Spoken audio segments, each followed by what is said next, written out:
Hello, everyone. This is the 118th episode of the Soccer Nostalgia Talk podcast. As always, this is Sean from Los Angeles and the Soccer Nostalgia blog. Unfortunately, Mr. Paul Whittle of the 1888 letter blog could not make it this time. I am pleased to have Mr. Franco Spicciariello back on the podcast. We continue our interview series with Mr. Spicciariello as we discuss the matches of the Italian Serie A, this time with the 1985-1986 season. Welcome, Franco. Welcome back. Hello, Sean. Nice to be back here. Last time in our 1984-85 season episode, against all odds, Verona became the Scudetto champions. Verona was first and unfortunately only time national champion of Serie A. One curiosity. Verona won the championship in the only year in which Serie A, the referees were picked by free ballot. That means there was no indication of a referee for a specific game. It never happened anymore after that. Maybe it's just a coincidence, but we don't believe in coincidence. Okay. So let's look at this 1985-86 season. And like the other times, we'll start by looking at the teams and the transfer activity and any stories. Let's start off with Atalanta, managed by Nedo Sonetti. As far as players coming on, they signed Dutch midfielder Jan Pirus from Genoa. Cesar Prandelli came from Juventus. Cantarutti arrived from Ascoli. And Bruno Limido also came from Juventus. The team included the likes of Carlo Osti, Roberto Solda, future international star Roberto Donadoni, Marino Magrin, future Juventino, the Swedish midfielder Glenn Stromberg, among others. Now we have Avellino.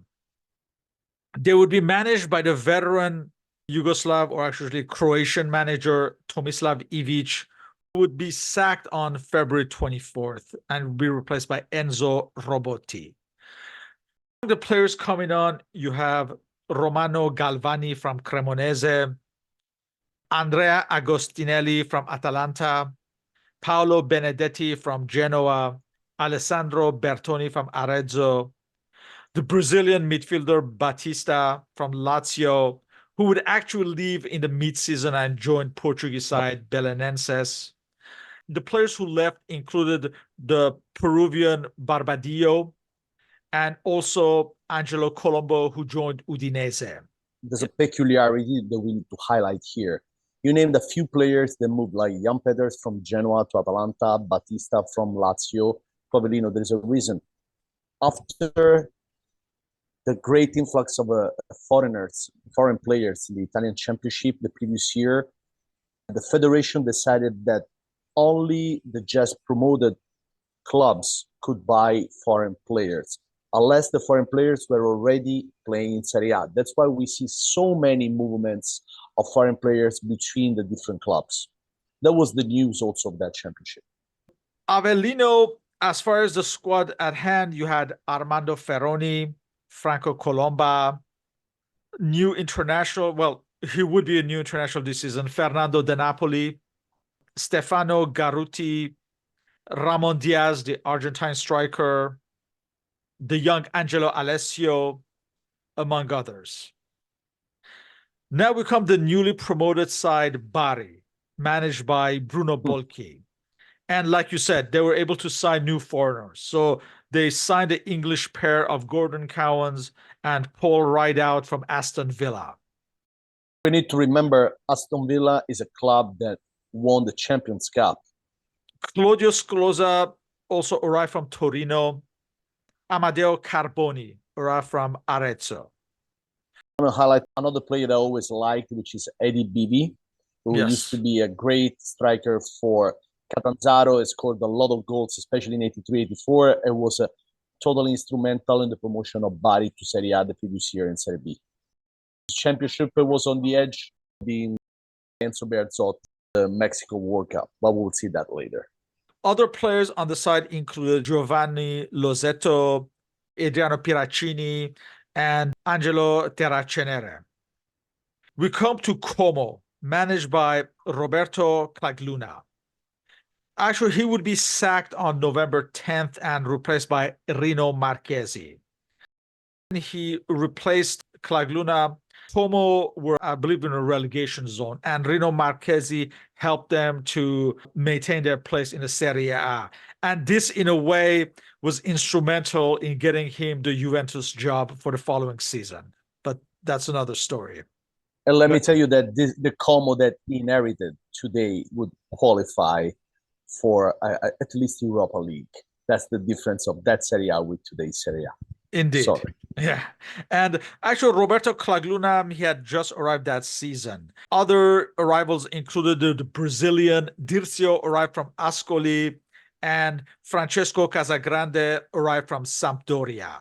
As far as the players leaving, we have the goalkeeper Giuliano Giuliani, who joined Verona. Now, the team included the likes of Antonio Tempestilli, Giovanni Guerini, the Swedish Dan Corneliusen, Luca Fusi, Pasquale Bruno, Giovanni Invernizzi, Egidio Notari Stefano, and Stefano Borgonovo. So a good team indeed by today's standards. Absolutely, and really a lot of thoughts for Stefano Borgonovo, who passed away a few years ago for the Lou Gehrig's disease. Unfortunately, like many other Italian football players. And also, you can see here many players that will have a very long career, like at high level, like Pasquale Bruno and Luca Fusi, just to name two. So, but others with like Giancarlo Centi that will go at Inter, was a very, very good team. And José Dirceu, like founder of the Italian Serie A, where he played in several different teams. And it's so weird that he could never stay more than 2 seasons because he always delivered, but for whatever reason, he always moved to another team the year after. Early. Now we come to Fiorentina, managed by Aldo Agroppi. So Agroppi had arrived that season as manager, along with Aldo Maldera, who arrived from Roma, Sergio Battistini from AC Milan, Roberto Baggio, who came from Vicenza, Nicola Berti, who arrived from Parma, and Maurizio Iorio, who arrived from Roma. And of course, the biggest loss had been the Brazilian captain Socrates, who was a complete disappointment in his loan season in the Serie A. I wouldn't even call it a loss, considering how bad he integrated the year before in Fiorentina and in Serie A. Still a great champion, but absolutely a player not adapted for that high level, that intensity of football that was Serie A at that time. And this team was extremely, extremely competitive. And also, as you can see here, a lot of experience, a lot of technique, and indeed, we will see how Fiorentina will be a contender, at least in the first weeks. The signing of Baggio and Berti, significant future internationals who will be part of the 1990 and 94 World Cup teams. So the team included Giovanni Galli, Renzo Contratto, Claudio Gentile, former captain Daniel Passarella, Celeste Pin, Stefano Carobi, Giancarlo Antonioni, who I believe was still injured at this point, Onorati, Daniel Massaro, Gabriel Oriali, Paolo Monelli. So a good, decent team on paper. 5 world champions, 4 with Italy and 1 with Argentina. That gives you the level. Not to mention all the good young players in the mix. Now we come to Inter, managed by Ilario Castagner, who would be replaced during the season by Mario Corso. Had signed from the recent Serie A champions Verona, Pietro Fana, and Luciano Marango. We just showed how the upper echelon teams were able to always prize away the best players from the mid-level or even lower-level teams. The fact that a team like Verona, who had just won the Scudetto, could not hold on to these players is significant. Inter had also signed Marco Tardelli from Juventus, who was near the twilight of his career, as well as Salvaggi from Udinese. Causio had left, as had Antonio Sabato, Pazinato, and Graziano Bini. But you still had one of a side. Walter Zenga in goal, Giuseppe Baresi, Giuseppe Bergomi, Fulvio Colovati, Riccardo Ferri, Enrico Cucchi, the Irishman Liam Brady, Giampiero Marini, Andrea Mandorlini, Alessandro Altobelli, and the West German captain Karl-Heinz Rummenigge. Who possibly is going to play the best season of his career, short career, and injury plugged in Italy. Yes, he was amongst the top goal scorers that season, for sure, yeah. Number 2 behind Roberto Puzzo. Now we come to Juventus, managed by Giovanni Trapattoni. Juventus, who had been champions in 81, 82, and 84, and had won the Champions Cup under tragic circumstances at Heysel. Now, they had done a facelift that season. We mentioned Tardelli had joined Inter, Paolo Rossi joined AC Milan, the Polish star Zbigniew Boniek joined AS Roma, and Beniamino Vignola, who was a revelation of 1984, he joined Verona. As part of the Tardelli deal, Aldo Serena, on loan at Torino the previous season, joined Juventus for this season. And the word is that he was in tears after he heard the news. And because he's a Torino fan. Yeah. The other arrival was the young Michael Laudrup, the Danish star, who had been playing on loan at Lazio for 2 seasons. He joined Juventus after Boniek was gone. Massimo Mauro arrived from Udinese. As you've mentioned before, he's the only player to have played with Maradona, Platini, and Zico. Gabriel Pin arrived from Parma. Ivano Bonetti arrived from Genoa. Lionello Manfredonia arrived from Lazio. Marco Paccion arrived from Atalanta, although more or less his career would be destroyed after his display against Barcelona in the Champions Cup, but that's another story. One game. Yeah. Manfredonia was shown to be the best deal. Yeah, Aldo Serena is going to have a long career. Manfredonia, they used to play as a stopper or a libero with Lazio. He recycled himself as a mediano together with Bonini, because obviously Platini never really run that much.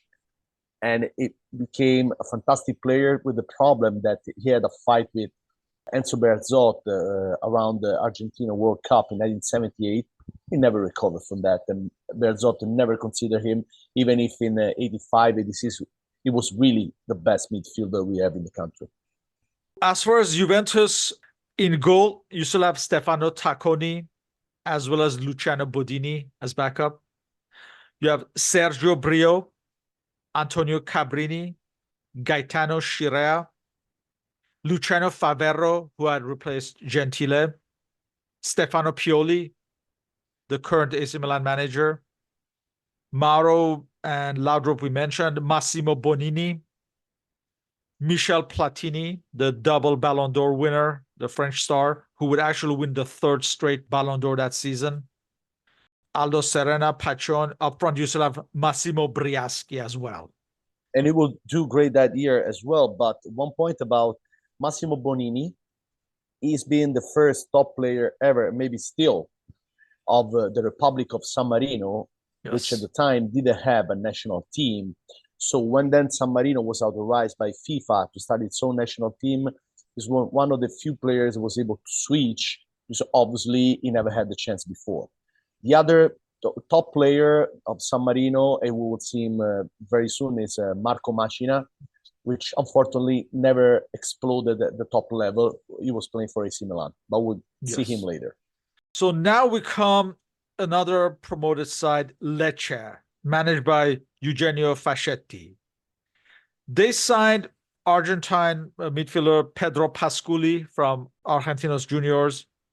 The veteran Franco Causio arrived from Inter. And another Argentine international, Juan Barbas, arrived from Real Zaragoza. Other players on the squad included Alberto Di Chiara, Salvatore Nobile, as well as Antonio Conte. Remember Alberto Di Chiara, who together with his brother Stefano, who grew up at Lazio. They were both from Rome, but Alberto Di Chiara, we remember him a lot playing for Parma and from Fiorentina, and he was one of the favorites also for Arrigo Sacchi when he became CT of the national team. So even here, you can see like people like Luigi Danova, who had a career with Torino, Marino Palese, and other. This was a very good Salvatore Nobili, who then went playing for Inter. It's a very good team. We will see the way it will end. Now we come to AC Milan, and it would become a turbulent season as in February, the president Giuseppe Farina country arrival of Silvio Berlusconi. Game changer for AC Milan, for the entire Italian football, and a few years later for the country as well. But that's a different story. AC Milan were managed by the Swede Niels Lidholm. As far as arrivals, we mentioned Paolo Rossi arrived from Juventus. You have Mario Bortolazzi, kicks arrived from Fiorentina, and Marco Maccina, you mentioned, arrived from Parma. Players leaving included Sergio Battistini, who joined Fiorentina, Giuseppe Incocciati, and Vinicio Verza also left the team. The players on hand included Franco Baresi, Mauro Tassotti, Alberigo Evani, Filippo Galli, Paolo Maldini, who was still a teenager, Agostino Di Bartolomei, Andrea Icardi, English midfielder Ray Wilkins, English striker Mark Haitley, Virdis. The backbone of AC Milan that won everything a few years later. It's here. The defense is exactly that one. With Tassotti on the right back, Maldini left back, central defenders Franco Baresi and Filippo Galli. They're there. Pietro Paolo Virdis, who had, in some way, he boomed later in his career because he was a great promise when he was young with Cagliari and then Juventus, where he was a disappointment. He found his dimension when he went to AC Milan, and then we will see in the future how he was able to replace a known guy called Marco van Basten and supported Milan in winning the Scudetto after many years, but we'll see this in the future. Now we come to Napoli with a new manager, Ottavio Bianchi. Of course, this is Napoli of Diego Maradona. Last time we mentioned that in this first season, Napoli was a somewhat average side, and Maradona had teammates that were not perhaps at his level. However, Napoli, starting this season, they start to spend on many players who would form the backbone of a team that would win the Scudetto. In goal, they signed Claudio Garella from Serie A champions Verona. Alessandro Renica arrived from Sampdoria in defense. Ruben Buriani arrived from Roma. Eraldo Pecci, another former international, arrived from Fiorentina. And of course, Bruno Giordano from Lazio. The players who left included De Vecchi and Paolo Dal Fiume, as well as manager Rino Marchesi. You have players like Giuseppe Bruscolotti, Ciro Ferrara is starting to make his mark in the team, Antonio Caranante, Moreno Ferrario, Luigi Caffarelli, Salvatore Bagni, Celestini, Argentine striker Daniel Bertoni, a young Francesco Baiana who would really make his way with Foggia later on in a few years' time, and also Domenico Penzo. Maradona would start to make his mark in a Serie A with better teammates around him. Yep. We come to another promoter side, Pizza, managed by Vincenzo Guerini. They didn't make many significant signings, but the players that they had on books included Dutch striker Wim Kieft and the Danish midfielder Klaus Berggren. Others in the side included Domenico Progna, Volpecina, and Paolo Baldieri. Yeah, the curiosity here is that both Berger and Kieft had been part of Pisa team of the mighty President Anconetani in the previous 2 seasons. Reason why Pisa, despite being just promoted, decided not to buy new foreign players. So here too, we see a very good team with a midfielder Paolo Giovanelli of former AS Roma, Volpecina, who then went to play with Maradona and Napoli, Stefano Colantuono, the libero Domenico Progna, really, and Ciro Muro, who also was future on loan. Napolista, yeah. Yes, and he then went to Napoli, where he was nicknamed Murodona because he was able to shoot very good free kick, but still, he never had the career that he looked like he could promise. Yeah, so now we come to Roma, managed by the Swede Sven-Goran Eriksson. We mentioned they signed Zbigniew Boniek and also Manuel Gerolin from Udinese. The ones who left included Brazilian star Falcao, who we mentioned last time. He rarely played this season and was injured. Aldo Maldera joined Fiorentina. Odoacre Chirico joined Udinese. Buriani joined Napoli, and Iorio joined Fiorentina. Paulo Roberto Falcao, he had that season during the summer a very bad legal fight against AS Roma that decided to rescind the contract because of these physical problems at one of his knees. He never recovered. It was never, even if he was back on the field later that year in Brazil, he was never the player that he used to be. We're gonna see him in Mexico '86. He was a ghost of the great champion. Yeah, I believe he only played in the first match against Spain and then not afterwards. Yes. While here, Maurizio Iorio is replaced by a young Sandro Tovalieri, a player and a goal scorer nicknamed the Cobra, that in the end I guess he was a late boomer and showed to be a good player, but when playing for smaller teams. And a big promise then, emerged at the top levels was Giuseppe Giannini at the midfield, regista. While ZB Boniek showed in the end to be the best buy of the entire Serie A that year. He was really a star. We still have Franco Tancredi in goal, Dario Bonetti, Sebastiano Nella, Emidio Odi, Ubaldo Rietti, Carlo Ancelotti, the Brazilian Toninho Cerezo, Bruno Conti, Francesco Graziani, Roberto Pruzzo, who became capocannoniere, and the young Stefano Desideri and Di Carlo, and you mentioned Tovalieri. In a way, this would be perhaps the last great Roma side of the 80s. Sean, think about it. A midfielder with Bruno Conti, Carlo Ancelotti, Toninho Cerezo, and ZB Boniek. If you look at today's side of clubs like Real, Barcelona, Manchester City, we're at that level. And again, you have 4 or 5 clubs like this with this level of players. Now we come to Sampdoria, managed by Eugenio Bersellini. Sampdoria signed Gianfranco Matteoli from Como, future international under Vicini. So Giuseppe Lorenzo arrived from Catanzaro.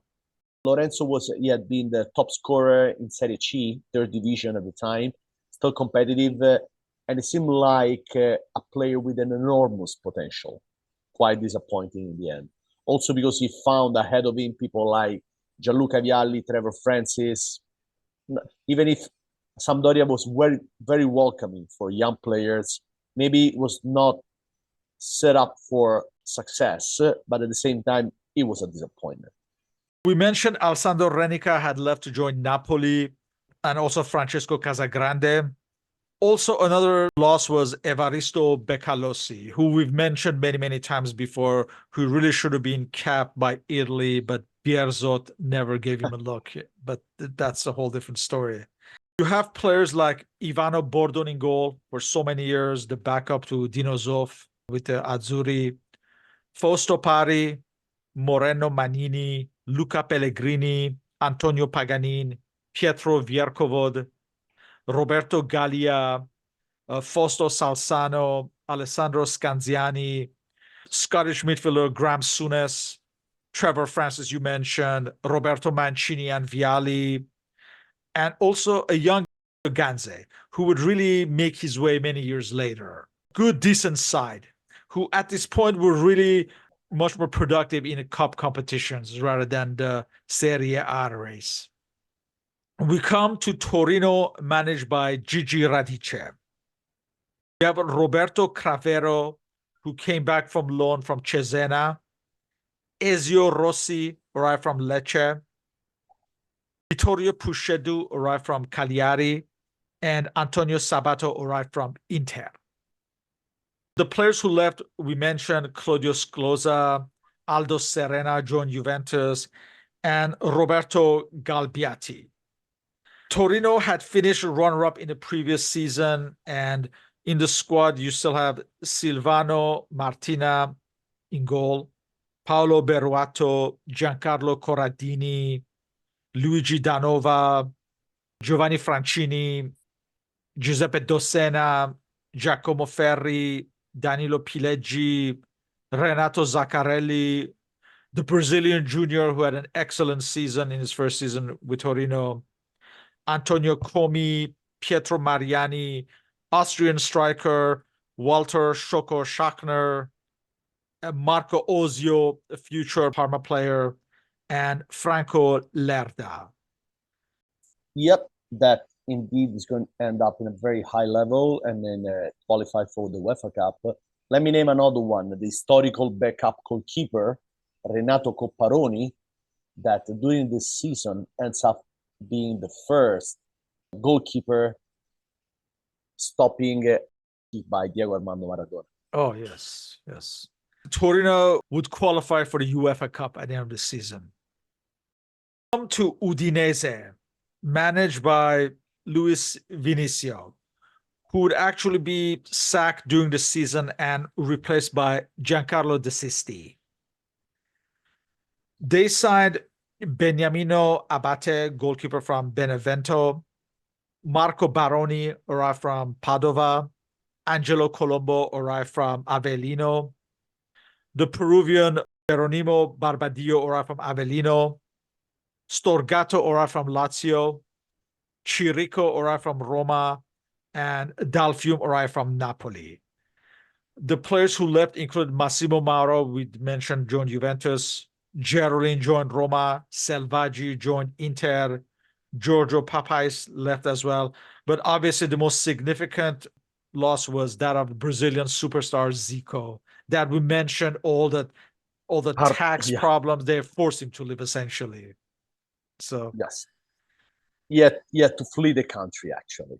Yeah. As far as the players on board, you still had the Brazilian Edinho, Luigi D'Agostini, Corino, Dino Galparoli, Antonio Criscimani, Paolo Miano, Andrea Carnevale. With a lot of technique, high potential, you name them, Luigi D'Agostini, in the future, great player with Juventus, Angelo Colombo, who will replace Carlo Ancelotti at AC Milan, Barbadillo. Carnevale will become national champion with Napoli, with Maradona.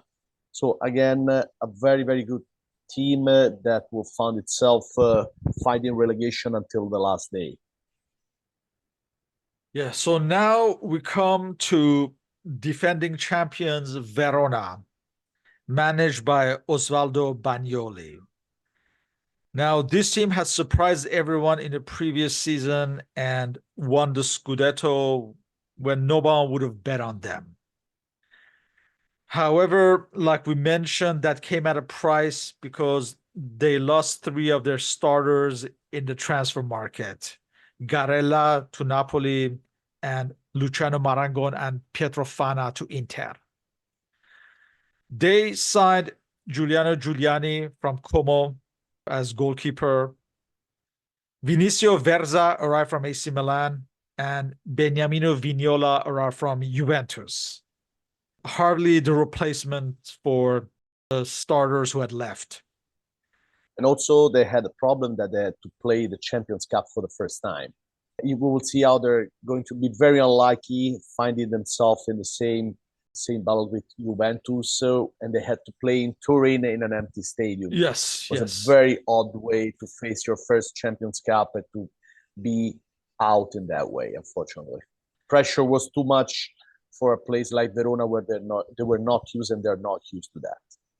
The players on the side still included Mauro Ferroni, Silvano Fontolan, Fabio Marangon, Hans-Peter Briegel, the Panzer.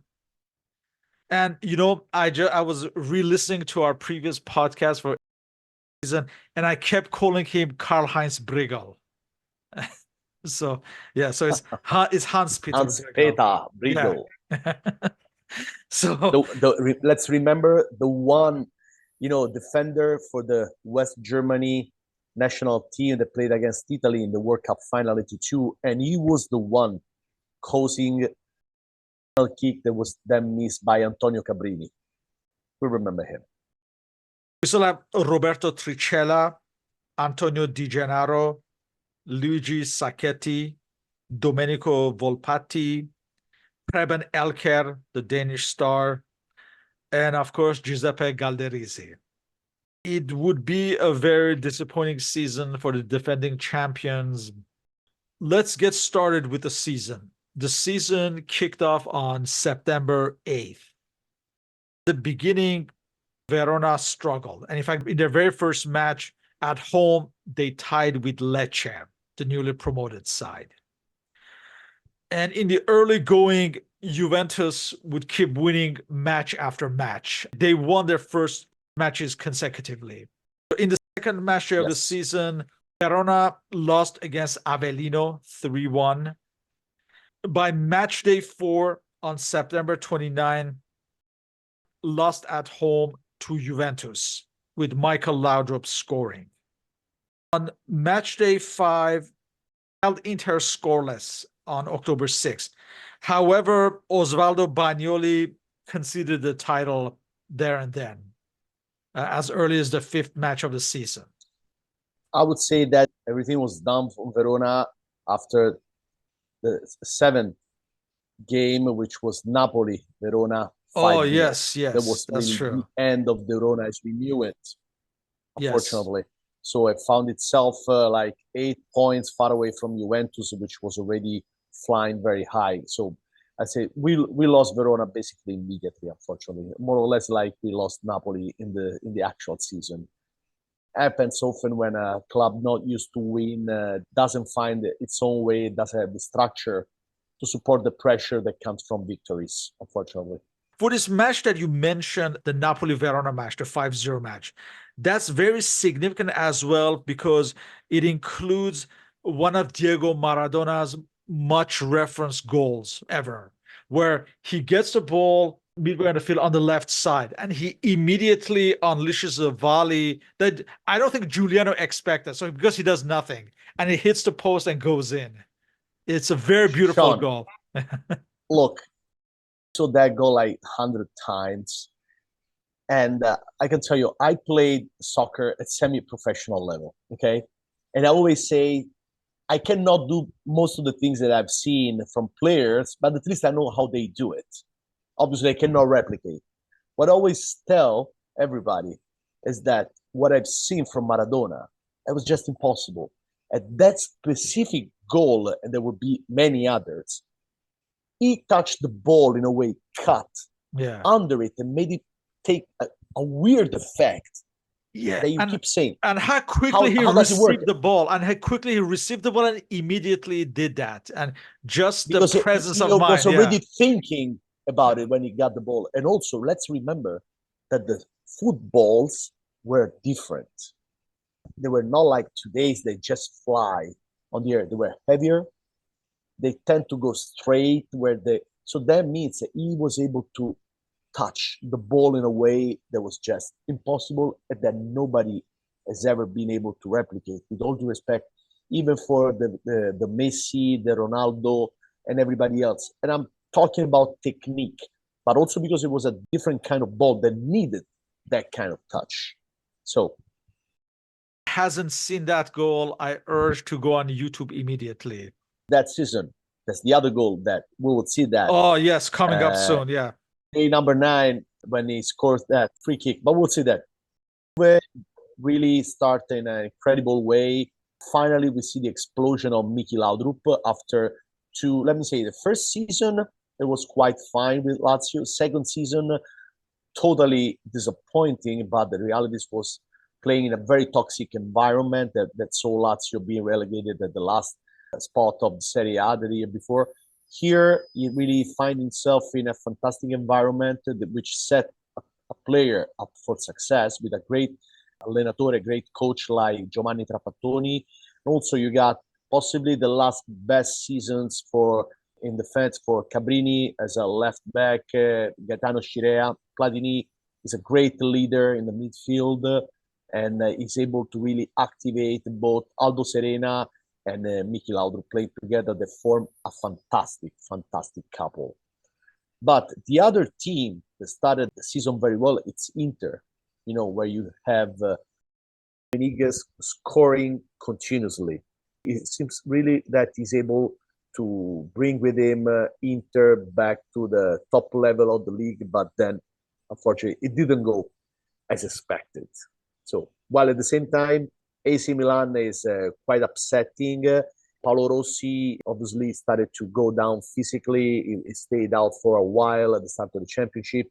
Sure, Lidon was able to field Mark Hatley and Pietro Paolo Virdis, but it was not going to be enough because he had a midfield that was, let me say, at least slow. Fantastic defense, but the midfield was low because you had Razor Wilkins and Agostino Di Bartolomei. Very classy players, but for sure, dynamism was not their main point on the field. Finally, AS Roma, Eriksson was coming for a quite bad season the year before. That saw Roma, if I remember well, at the 8th place. This year, after 1 year of experiments, Eriksson was coming from successes with Göteborg, with Benfica, and he got hired by AS Roma because he was playing La Zona, like Lidon, but in a more advanced way, more dynamic way, which indeed saw Eriksson's career lasting for 25 years, and we're all praying for him today, obviously, and we saw him really leading top championship and national team until the year 10th of the 2000. Finally, his experiments started to blossom, but not immediately. The big difference was having somebody dynamic, strong, fast, and able to play in every role like ZB Boniek. You could find him in front of as a top striker. You could find him in the back. By the way, his future was he became a libero later in the career. He was everywhere. Incredible player. And the owner of Juventus and Fiat used to call him nighttime beauty, and up only during Wednesday games in the cups, like in the famous Super Cup victory against Liverpool with the snow all around and the red ball. Here at Roma, he showed that he could be an everyday beauty. So incredible player. Other headlines in the news around this time, we have the famous director and a Fiorentina board member, Franco Zeffirelli. In a Milan court, he's forced to pay damages for libel to Gianpiero Boniperti, the Juventus president. Because in an interview in 1983 with Il Giornale and La Nazione, he had compared Boniperti to a mafioso and said that Juventus had won so many titles because of help from referees. I love that you have been able to dig this. Look, if you talk about something like this today, it's really actual. Fiorentina was coming from a Scudetto lost at the last day with Juventus in 1982, and the story and the feud between Juventus and Fiorentina has been going on for years. It will happen again in a few years when Juventus basically stole Roberto Baggio, and they did the same most recently with Chiesa. Unfortunately, it happens when you have the biggest and richest team in the country, and I won't say a mid-level, but high mid-level team like Fiorentina. Too bad. We don't like it, but that also shows that even when we talk about the old football that we like, these differences were already there. you already had top teams stealing and buy players, the top players of the smaller team. Yes. Football has never changed from this point of view, unfortunately. Yes, the cycle continues. Now we come to the other much referenced Diego Maradona goal that you mentioned. So again, let's remind everyone, Juventus had won the first 8 matches of the season, and they looked like they were running away with a title. Now, the match day 9, you have Napoli hosting Juventus. Napoli wins this match 1-0 and ends Juventus's unbeaten run by a brilliant Diego Maradona free kick where he lifts the ball. He's on the right side, I believe, and it looks like he may not have much room to pull it off, but he brilliantly lifts it up and scores the winning free kick. Obviously, it was inside the penalty area, and it was a second touch. So that's another goal that I was telling you earlier. It looks like impossible. Also because obviously the barrier was a lot closer than 9 meters from the ball, because otherwise it should have stayed basically almost on the goal line, and the ball just did like this. And Stefano Tacconi did an incredible jump, but still today it remembers that how like that was just impossible to stop. And more than that, on a horrible field full of water and mud. So if you think about it, a technical player like Maradona, he didn't care about the field. It was just stupendous. Juventus bounced back from this loss, and actually in their next match, they defeated Roma 3-1 to maintain their 4-point advantage at the top of the league. This was on November 10th, and this would be the week where manager Roberto Clagluna would be sacked after a 4-1 loss to Pisa. We mentioned earlier that Evaristo Becalosi, he had left Sampdoria and he had become a free agent at this point, and he would join Serie B side Monza around this time. That Juventus doesn't give up in that moment. The game changer of the year after 10 years sitting on the bench is against another time Giovanni Trapattoni. Is the real strength of Juventus of that season, that is able to keep high the tension on the team. Platini keeps going better, he accelerates. Serena keeps scoring, even if it's going to stop at the after 2/3 of the season. And Juventus ends up as campione d'inverno, meaning winter champions, at the end of the first half of the season. And it's first with 25 points, which put it close to the possibility to get to 51, which is still the record of Serie A with 2 points per victory. Napoli was following, chasing Juventus, were very convinced of its possibility. You know, we could see emerging the two, how we call them, the mastiffs of the midfield, Salvatore Bagni and Celestini, with Eraldo Pecci, really the brain in the middle, allowing these 3 of them, allowing Diego. He was able to create, and you had Bruno Giordano on one side and Daniel Bertoni on the other side, that were really terrorizing the defenses of the other teams. A very big disappointment comes from Inter. Started very well, then things went south. William Brady was a disappointment in Inter, unfortunately. And Ilario Castagnier was sacked and replaced by Mario Corso. Fanna and Tardelli, both ex-Juventus. Fanna, who had just re-emerged with Verona after a few years in which it was not that great. Really disappointed the public of San Siro. But we need to remember a great young player who passed away really young, Enrico Cucchi, in the midfield that really emerged as a possible star for Italian soccer. And in the back, you have a still extremely young Giuseppe Bergomi, the defender that we saw when he was 18, becoming world champion in the final against West Germany in 1982. He didn't score goals. And the only light of the season, just around the end of for the championship, is Paolo Rossi. He scored 2 goals in a derby against Inter, but it's possibly the swan song of his career, injury-plagued career, unfortunately. And that was on December 1st, on match day 12. And on match day 11, it was a clash between Inter and Juventus at San Siro that ended as a 1-1 tie. And that led to Ilario Casanier to be sacked and replaced by Mario Corso.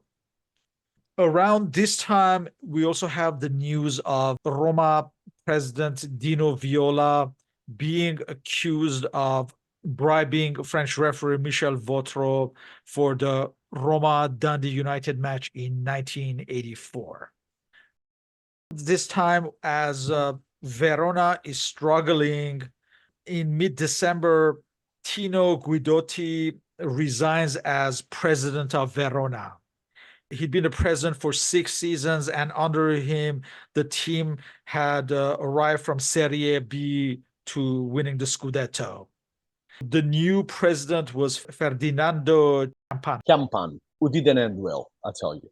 We come to the 15th and midpoint of the season. Juventus defeats Lecce 4-0. They have 26 points. Napoli is behind them with 20 points. This is around the time where it's 2 points for a win. So a 6-point gap is considered a significant lead around this time.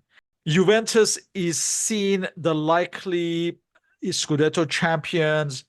Around this time, we also have Juventus winning the Intercontinental Cup against Argentinos Juniors with a penalty kick shootout. And Platini wins the Ballon d'Or for the 3rd straight year running. So everything looks good for Juventus. And just to mention, for the Ballon d'Or, we have Platini 1st, Elker 2nd, Laudrup 4th, and Rummenigge 5th. So that's 4 out of 5 players are in the Serie A. And number 3 was Bernd Schuster at Barcelona. So it shows the strength of the Serie A around this time. At this point, we hear news that AC Milan apparently 12 million British pounds in debt. Just before Christmas, Giuseppe Farina stated his intention to quit. And we hear news that Berlusconi is in the picture to take charge if that happens. In other news, towards the end of the year, Luigi Riva, who is 41 years old at this point, he becomes the new president of Cagliari, but in Serie B. 12 billion lire at the time, let's say, is the equivalent of 12 million euros. So not a lot, but the problem is that Farina was basically bankrupted. The reason also why he had to flee Italy and he moved to South Africa until he died a few years ago.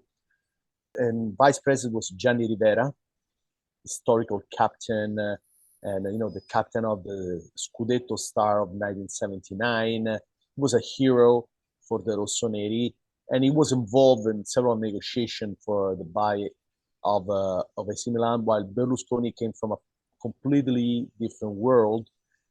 Reason why Gianni Rivera, once Berlusconi took over, was never involved anymore in AC Milan, and also, let's say, he was a little bit forgotten, also because he decided to move to politics and not on the same field of Berlusconi, which that didn't work. So still, for many, especially for people with a little age, the real legend of AC Milan, but let's say that 25 years of victories with Berlusconi and with him staying in the back moved him a little bit on the side in the memory of several Milanisti, unfortunately. Yes, and it was in the fall of 1986 that I guess he's elected, right? If I'm not mistaken. Yes, first time, yes. We come to the second half of the season. Juventus is still ahead, but after a couple of ties, we have Roma just behind them. But still, Juventus still has like the 6-point lead. In January, we have news that Giancarlo Antonioni stated that there might be a divorce between him and Fiorentina, as Agroppi kept substituting him, as he did not want to risk him too much following his return from this long injury layoff. And for the first 3 matches of the second half of the season, Juventus gets ties, and Roma is slowly shrinking the lead. So now there's like a 5-point gap by the middle of January. Match day 18 on January 19th. Sampdoria defeats Udinese 3-0. That's the end of the road for Luis Vinicio on the Udinese bench, and Giancarlo De Sisti replaced him.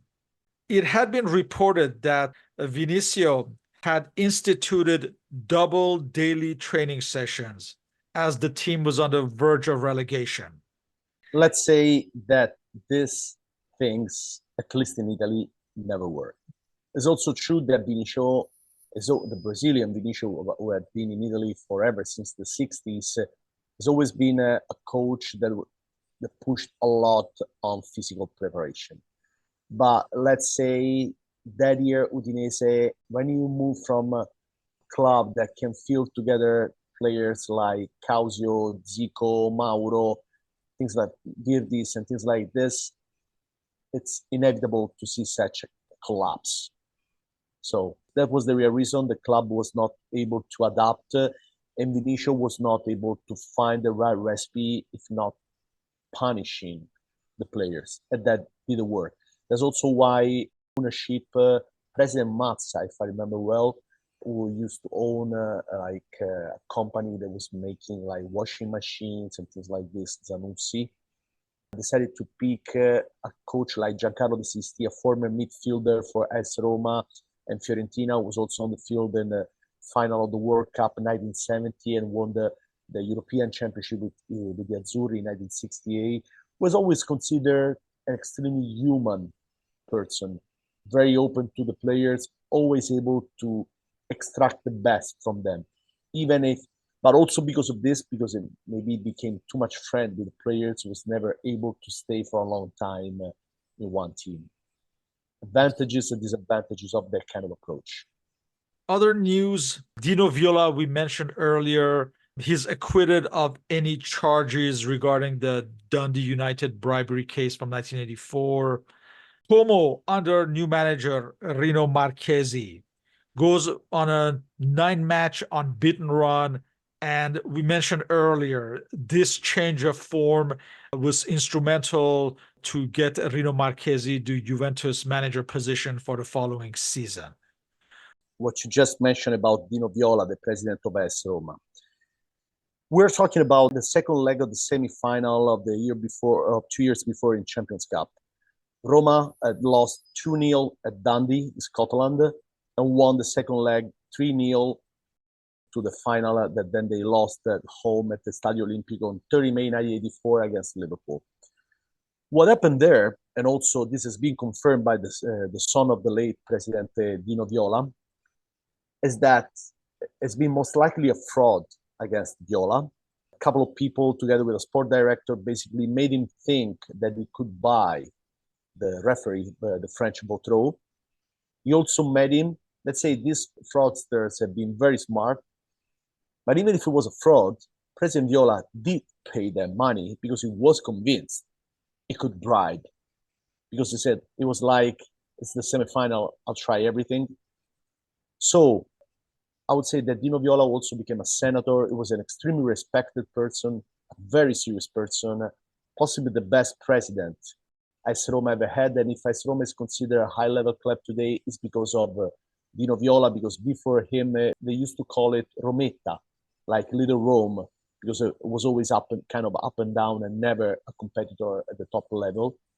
But that's possibly the darkest spot in his career as a president.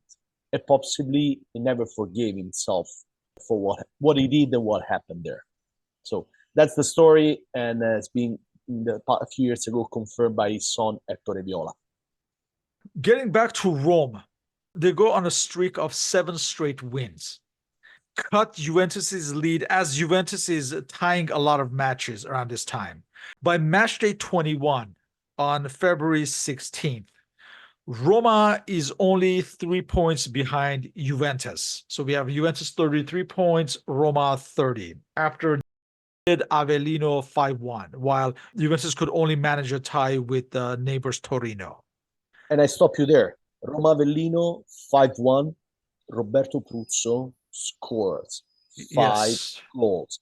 At 31 years old, Roberto Pruzzo then becomes the top scorer at Serie A, and another time Enzo Bearzot will decide not to call him for the World Cup team.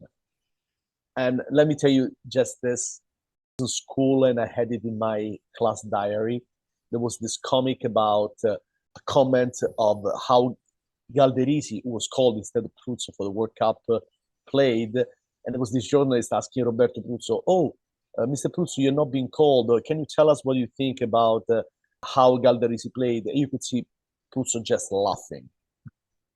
It was unfortunate. Pruzzo, a very nice man, maybe a little slow in the field, but with a capacity to smell how to score goals. It could be compared a little bit to Pippo Inzaghi, completely different way of playing. Inzaghi was a lot faster and everything else, but sometimes you lose Inzaghi during the game.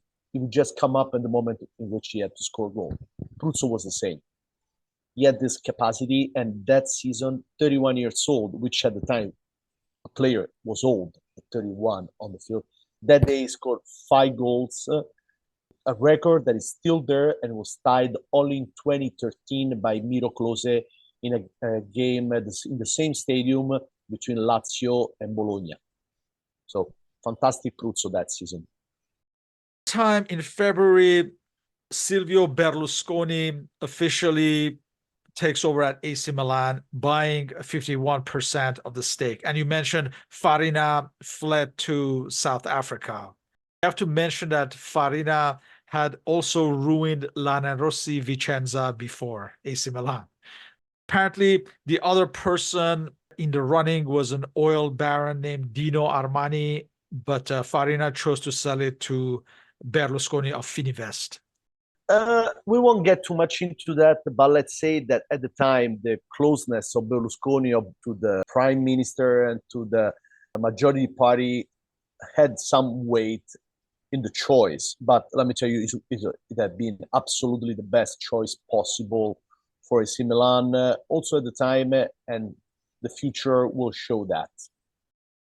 Serie A, after match day 22, Avellino sacks the well-respected Yugoslav manager Tomislav Ivic, and he's replaced by Enzo Robotti as they were inching closer to the relegation zone. Around March, Giovanni Trapattoni announced that he would leave Juventus after a decade in charge. Let's remind everyone he became manager in 1976, and with Juventus, he won everything. Multiple Really, Scudettos, everything. all the European Cups, all 3 European Cups. And at this point, Juventus was the only team that had actually won all 3 European Cups. Let's remind and the everyone. Intercontinental Cup that Yes. season. Yeah. Let's say he got an enormous amount of money from Inter, from President Ernesto Pellegrini. But the reality is that Trapattoni was looking for the challenge after 10 seasons sitting on the bench of Juventus, where he won everything, when he had everything. He also realized it was at the end of a cycle because Platini was going to retire, because he knew that he couldn't last on the field for a long time. He made the right choice. And also, I would say that his future career will demonstrate how Trapattoni is a coach always looking for challenges. From going to Bayern, from going to managing the Irish national team, something unprecedented for an Italian coach. That's what he was looking for. He could have gone to, I don't know, United States or Saudi, make a lot of money. That's not Trapattoni. Trapattoni is a person of football, has always been there, and he was still coach. He was a little younger today. Yes, well, this news must have had an effect because on March 16th, on match day 25, Roma defeats Juventus 3-0. And Scudetto race is back on. Again, only 3 points separating Juventus and Roma. An interesting story in the following week on match day 26, Andrea Carnevale was already announced to join Napoli the following season. And he actually scores twice against Napoli in the Udinese-Napoli matchup. And we all know that Andrea Carnevale would be one of the protagonists of the Scudetto of Napoli of 87 and 90. They nicknamed the 3 great players winning the Scudetto Magica. Maradona, Giordano Carnevale. Was the CA, was that Careca, was that Carnevale? First Carnevale, then Careca. Oh, so originally okay. So for 87, Magica was Carnevale and then it became Careca. Oh, Yes. that's interesting. Yeah. Also around this time, Daniel Passarella rumors that he's to join Inter in the following season. Yes. And his club, Fiorentina, apparently in the press denounced him for his transfer dealings with Inter. Yes, at that time, these things were not accepted, especially at that level. And also, Fiorentina was totally mad with Juventus already for other things.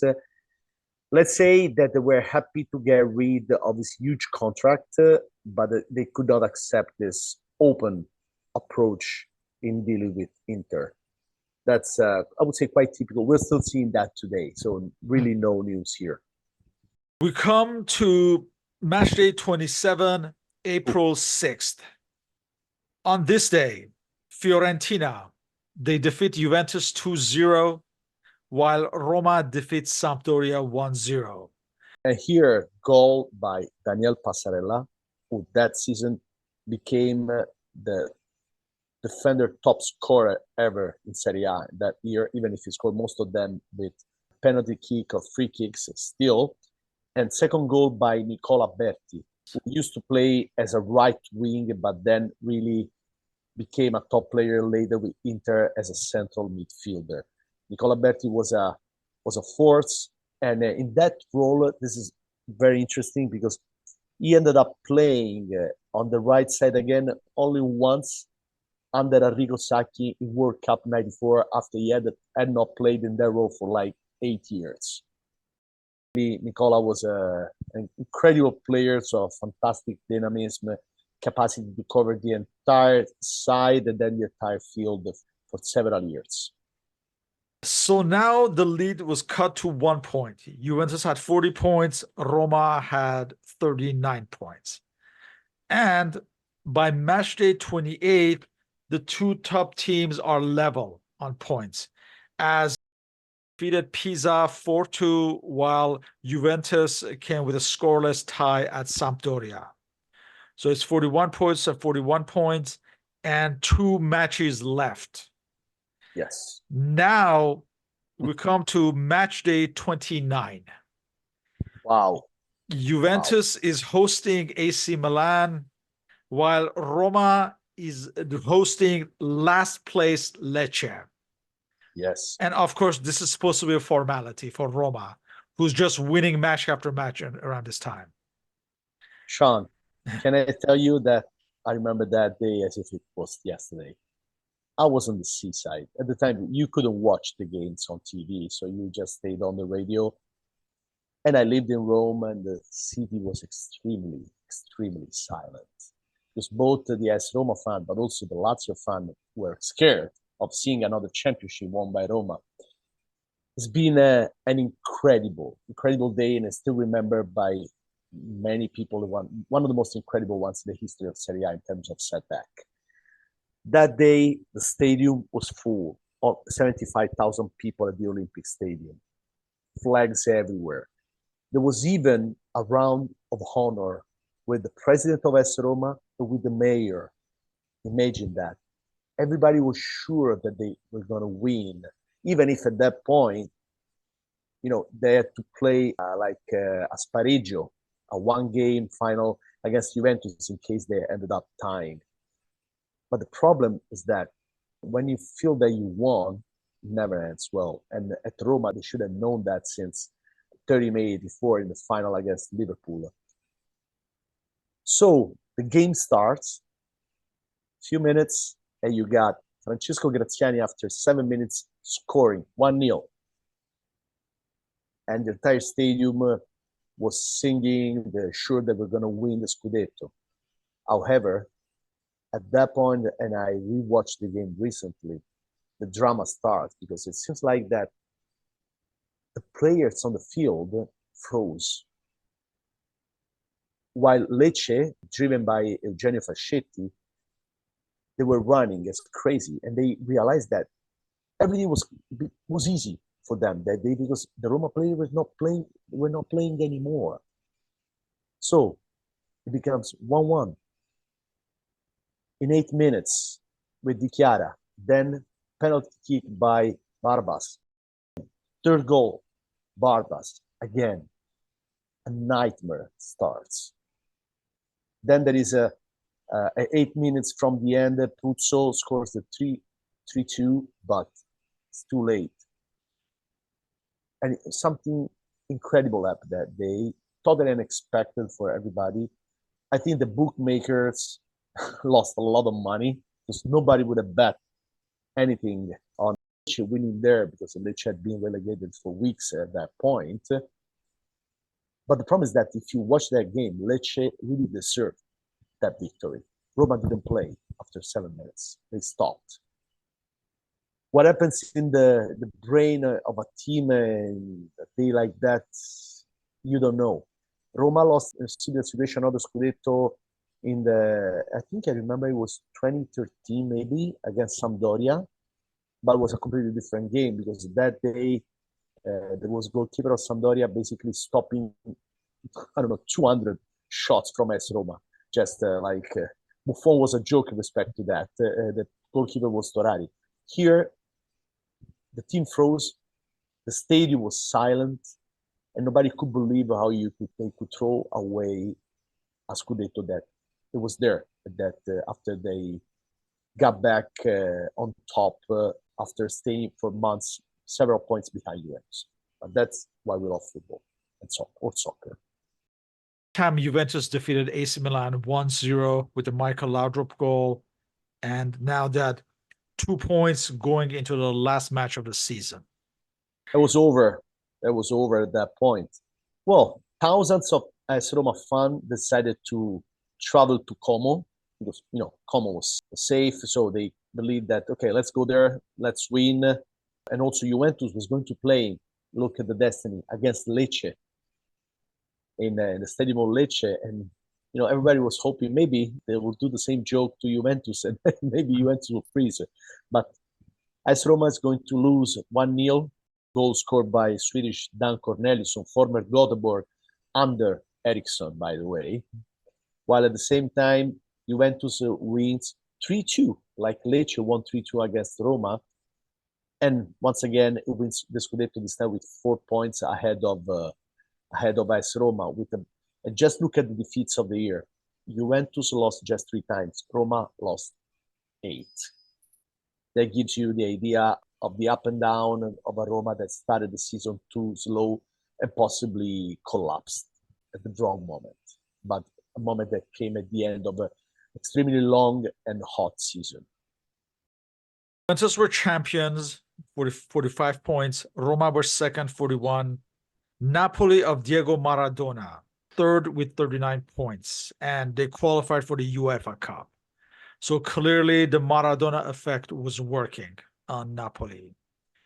Fiorentina finished fourth, Torino fifth, and Inter finished sixth. Won so they qualified for the Cup Winners' Cup. And these other 4 teams qualified for the UEFA Cup. Lecce were relegated along with Bari and Pisa. We have to mention bribing scandal had been discovered towards the tail end of the season. And for the following season, Udinese would start the season with a 9-point handicap. So they were as good as relegated for the following season. But that's another story. Yeah, well, let's say that Pisa, for a little while, because at first during the investigation, the court decided to relegate Udinese, and for a few weeks, Pisa was back in Serie A, so they started also, they were going to buy Schachner, for example, but then Udinese got 9 points of penalties like Lazio in Serie B, and so Pisa was back in Serie B, unfortunately for them. So they had to let Schachner go. If you go online, I remember people asking, why there is Schachner with a Pisa kit? That was the reason. Pruzzo was capocannoniere with 19 goals. Rummenigge was second with 13. Platini with 12 goals. Then you have Maradona, Passarella, and Aldo Serena with 11 goals. Juventus won their 22nd Scudetto with a young team. But even though they won, I think many people think that this is kind of the reference point of Juventus's descent in some ways. But obviously, that had to do maybe perhaps with Trapattoni also leaving. He must have seen something of the impending collapse for the next decade for Juventus. As far as the goodbyes for this season, well, obviously the most significant is Trapattoni saying goodbye to Juventus. Passarella would leave Fiorentina after 4 years to join Inter. Daniel Massaro joined AC Milan from Fiorentina at the end of that season. Graham Souness would leave Sampdoria to become player manager at Rangers Glasgow. Tonino Cerezo would leave Roma and join Sampdoria. This was Franco Cauzio's final season in the Serie A, and he would join Serie B's Triestina and would play until maybe 1988. Kieft and Berggren finally left Pisa to join Torino and Roma, respectively. A very important transfer, Roberto Donadoni, one of the biggest surprises of that season. Incredible right wing or just behind the two strikers.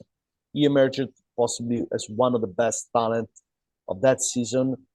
He was basically booked by Juventus because at the time Atalanta was basically the youth system at Juventus. So many players grew in Atalanta and moved to Juventus. However, we start seeing that summer what it means to have an AC Milan owned by Silvio Berlusconi. He jumps into the transfer season and he just put the money on the table. He buys whoever he wants. Even if his first season as a president didn't give him that much satisfaction. And let me remember this anecdote. 1 year later, he was asked if he ever discussed with Avvocato Giovanni Agnelli, the owner of Juventus, both two, they were industrial representatives, if they ever talk about football. And he said, look, I followed the advice of Agnelli only once in my life. It was when I bought Giuseppe Galderisi.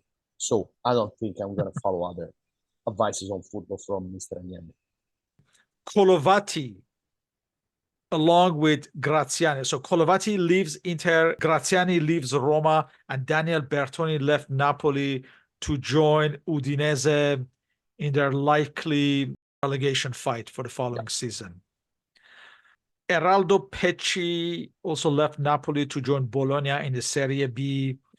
And Domenico Penzo also left Napoli to join Trento. Selvaggi left Inter to join San Benedettese in the Serie B. We already mentioned Galderisi leaving Verona to join AC Milan. And I think he was exchanged with Paolo Rossi, who goes in the opposite direction. It was his last season. And Dario Bonetti leaves Roma to join AC Milan. Ruben Buriani also leaves Napoli to join Spal in the Serie B. As I mentioned earlier, despite the title win, Juventus was on the way down. And had they not started so strongly this season, chances are they would not have won the Scudetto that season, because their second half of the season was marred with many tight matches. And you see the same block of players in the following season, they implode with Napoli and Maradona surging ahead. As far as Roma, this was really the last season in the 1980s that they were title contenders in a genuine way. We see the end of the Juventus and Roma rivalry for the Scudetto, as in a few years it will be Napoli and AC Milan and Inter fighting it out for the Scudetto. As we mentioned, Napoli is starting to build up with Maradona finding his feet and the likes of Carnevale and the Napoli joining him in the following season to win the Scudetto. And of course, we don't need to remind what happens that summer in Mexico, where Maradona, king of football, and just takes a whole different dimension. After this point on, it would be about Maradona and Napoli in the Serie A for the coming years. And also, let me say, Sampdoria starts to emerge as a powerhouse in Serie A, despite first winning Coppa Italia mainly. but then he wins the Scudetto later in 91, but is also a contender. But in the middle, we have Inter in 1989, the wins with, it's called the Inter of the records, because it's top in terms of number of points and victories driven by Trapattoni. So what is beautiful of those years until, let me say, 2001, is the diversity in terms of victories that Serie A is able to see. Let me say a period that started in 1969 with a victory from Fiorentina, followed by Cagliari, Inter, Lazio, Torino, Juventus, Roma, Verona, Napoli, and Sampdoria. That means that in 25 seasons, Serie A sees 10 different winners. A fantastic diversity that really creates the legend of the Serie A of that time, together with the several incredible players that we have been able to admire on the field and on the screens, depending where you were. But really seeing 10 different teams from everywhere winning the title has been a game changer for the way Serie A got ingrained in the fans in the country and all around the world. With that, I'd like to thank you for your participation in this series and look forward to the 86-87 season, where we have Maradona and Napoli earning legend status. I just wanted to thank you for the incredible work that you do for all of us soccer nostalgia fans that remember possibly the best time of our life in terms of soccer. And I would say that you shared with the entire world a fantastic amount of magazine video, which are an incredible source of knowledge and fun for all of us. So it's me thanking you for the opportunity, for everything you do. Thank you. Thank you. I really appreciate it. And I really appreciate you sharing your memories of these years as someone who was there, and can't thank you enough. Because I always say I can read all the books and magazines I want, but the information as someone who lived it and who lived it in those years is much more valuable, because you always know something that someone like me may not know. And I always appreciate you giving your insight of those years, and may this continue, this partnership of our discussions on Serie A and the Azzurri. Let's not forget. Thank you once again. Absolutely. And you remind everyone to always feel free to leave questions and comments, and all our respective contact information is always listed on the blog and podcast listings. So thank you once again. Thank you, Sean.